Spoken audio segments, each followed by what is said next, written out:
근데 중요한 포인트는 대통령이 이런 판단을 한다 하더라도 경제 관료들이 있지 않습니까? 최상목 기재부 장관이라든가 그 경제팀들이 대통령이 이거 이렇게 하면 이거 좀 어려움이 있습니다. 이렇게 했을 때 혹여라도 생길 수 있는 경제 위기가 올 수 있어서 이렇게 하면 안 된다라고 조언을 해서 그 방향을 좀 바꾸는 노력을 좀 못하는 거죠. 그러니까 제가 얘가 대수비나 이런 공무에 들어가 본 건 아니니까 분위기는 모르겠는데 그 며칠 아까 말씀드린 그 민생 관련된 그 간담회 할 때 말씀하실 때 보니까 상당히 어디서 많이 주워들은 얘기들을 여기저기 조각 모험 해가지고 계속 떠드시길 계속. 근데 중간중간에 수긍되는 점이 있음에도 불구하고 이게 이어붙이면 굉장히 이상해지는 그런 얘기 계속 하시거든요. 그래서 제가 하여간 지난 몇 주 동안에 이제 고위 관료들, 이 고공단에 있는 사람들, 거기도 주워들었겠죠. 어떤 얘기. 그래서, 가장 문제가 됐던 거가 이제 김대기 비서실장이 물러나고, 이관섭 실장이 글로 올라갔는데, 제가 듣기에 김대기 비서실장이 용산으로 11월달 이사 갔다 그랬는데. 맞아요. 그때 그러고, 금방 한 달 만에 경질돼. 그러니까. 비리가 있어 했더니, 김대기 그분이 좀 말씀 좀 하신다고. 말씀을. 대통령을 향해서. 쓴소리인지는 모르겠지만, 어쨌든 이 얘기 저 얘기, 의사 전달한다고 많이 하신다. 잘린 거예요? 이관석 그분은 말씀 안 하신다, 그냥. 조용하시다. 말씀이 없으시다. 왜냐면은, 김대기 비서실장은 예산실장 출신이에요. 예산실장. 예산실이라고 하는 어느 부처에 들어가서 콩나라, 배나라, 감나라 그러고 이제 쪼고 욕하고 너 죽어 이런 거 하는 자리거든요. 그러니까 뭔가 리더십을 발휘하려고 그래요.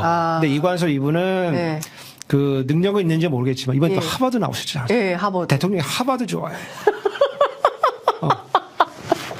하버드 좋아해. 이준석은 왜 싫어해? 이준석도 하버드예요. 그러니까 참 이해하기 좀 어려운데 한덕수도 하버드 나왔죠. 대학원. 그다음에 이관섭도 하버드 출신이죠. 그리고 이번에 들어간 정책실장 성태윤 교수님 거기도 하버드 출신이에요. 성태윤 교수님 하버드. 서울 법대보다 높은 건 하버드가 유일하다. 나머지는 그러니까 이제 이관섭 이분이 거의 말씀 안 하신다는 거예요. 그러니까 거의 말씀이 없다. 너가 옆으로 와라. 네가 옆으로 와라.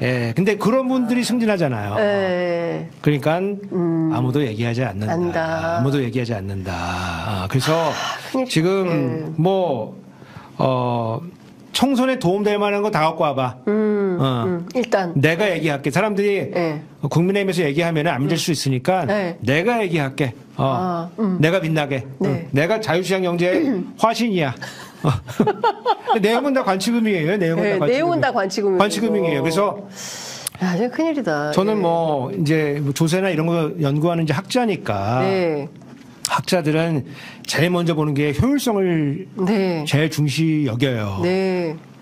우리가 세수를 거둬야 되는데 어떻게 하면 경제적 왜곡이 제일 적을 수 있는가. 이게 첫 번째 근거 억조고. 근데 두 번째는 형평성이에요.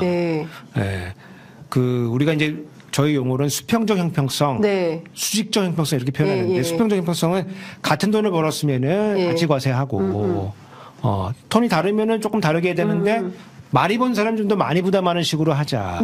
그래서 수평적 형평성과 수직적 형평성을 맞추는데 이게 어렵죠. 어렵죠. 왜냐하면 돈을 벌 수 있는 원천은 굉장히 다양하잖아요. 그런데 이거를 우리가 진도를 쭉 내온 거예요. 그래서 금융투자소득세 이런 거는 어렵게 합의를 본 거예요.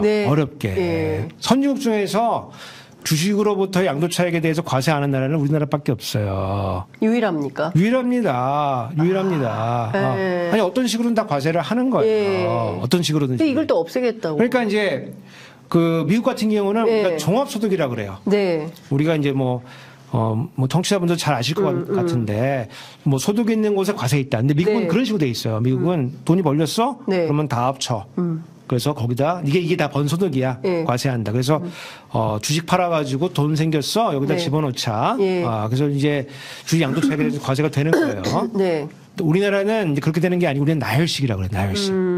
나흘씩 뭐냐면은 세법에 열거된 소득만 과세를 하는 거예요. 세법에 열거된 소득만. 세법에 열거되지 않은 소득은 과세할 수가 없다. 예를 들어서 우리 종교인 과세 한참 논란이 있다 지금 사라졌죠. 기타 소득으로 지금 들어와 있는데 왜냐면은 이거로 종교인 소득을 어디다 나열해야 되느냐 이 문제가 생기는 거예요. 우리 뭐 하여간 목사님들도 난 내고 싶어. 근데 내 소득을 어디다 놓을 거야? 이 세법 바꿔야겠네. 세법 이제 약간 기타 소득으로 지금 들어가 있는데 근로소득에 맨 처음에 넣으려고 했죠. 다 같이 일한 거 아니야? 그렇죠. 나 하나님을 위한 일인데 이게 무슨 근로 아니다 이거. 못 받아들인다. 그래서 지금 기타 소득으로 가 있는 거예요. 여하튼 이제 그 양도소득에 대해서 과세하는 나라는 이제 우리인데 이해할 바는 있어요. 왜냐면 전반적으로는 과세가 되는데 우리가 세법상 최대 주주와 대주주라는 개념이 있어요.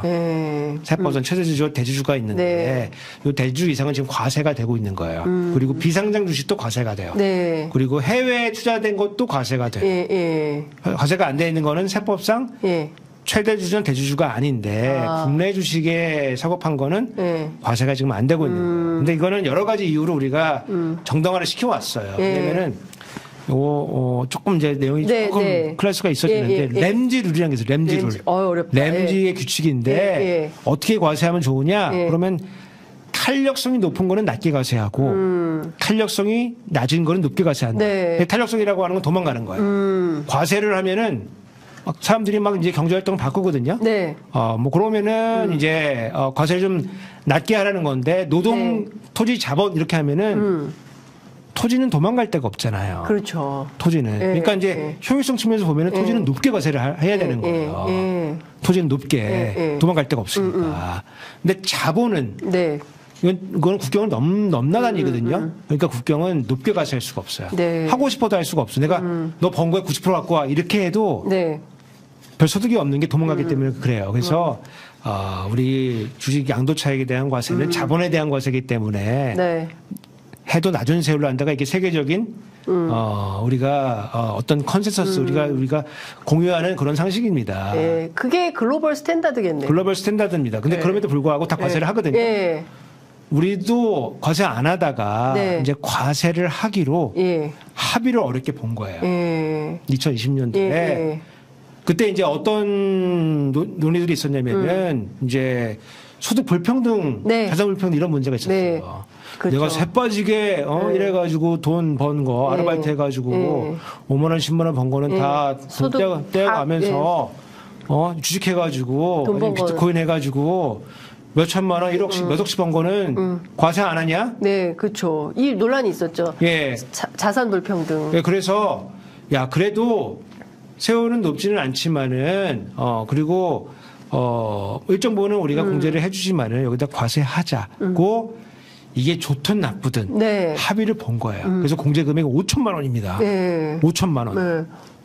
5천만 원. 5천만 원 근로소득 벌었는데 이게 세금이 그러면은 보통 한 뭐 200에서 300? 몇만 정도까지 다 하고 나면은 그런 건 나오거든요. 근데 5천만 원도 그냥 5천만 원이 아니고 이거 손익통산이라 그래요. 손익통산. 손익통산.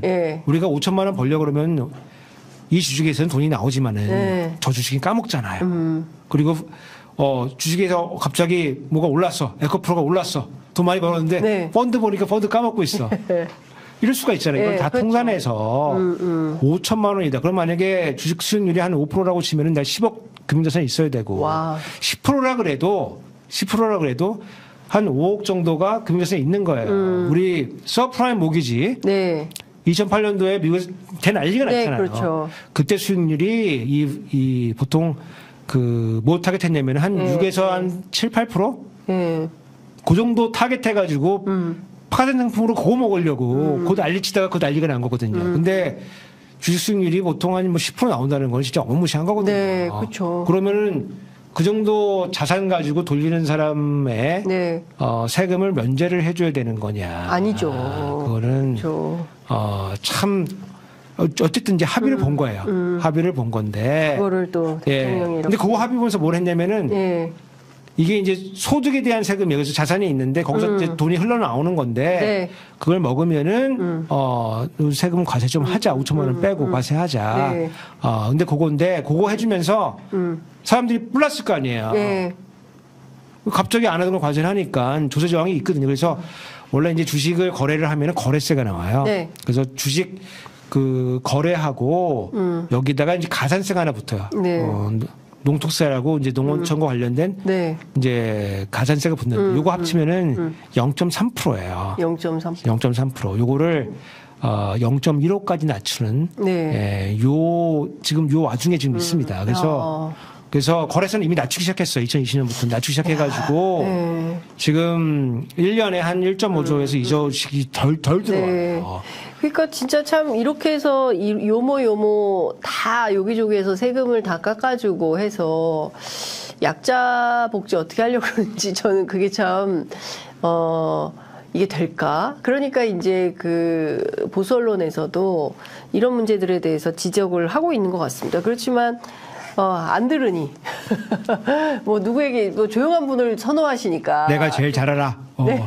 내가 제일 잘 알아. 예, 그러니까 이 정책 기조가 바뀔 가능성이 없다. 교수님 말씀을 종합해 보면 그나마 그래도 선거 앞두고까지는 경기가 괜찮겠지만 그 선거 이후에 뒤로 갈수록 더 큰일이다. 경제가 더 어려워질 거다. 이런 전망을 해주신 거예요.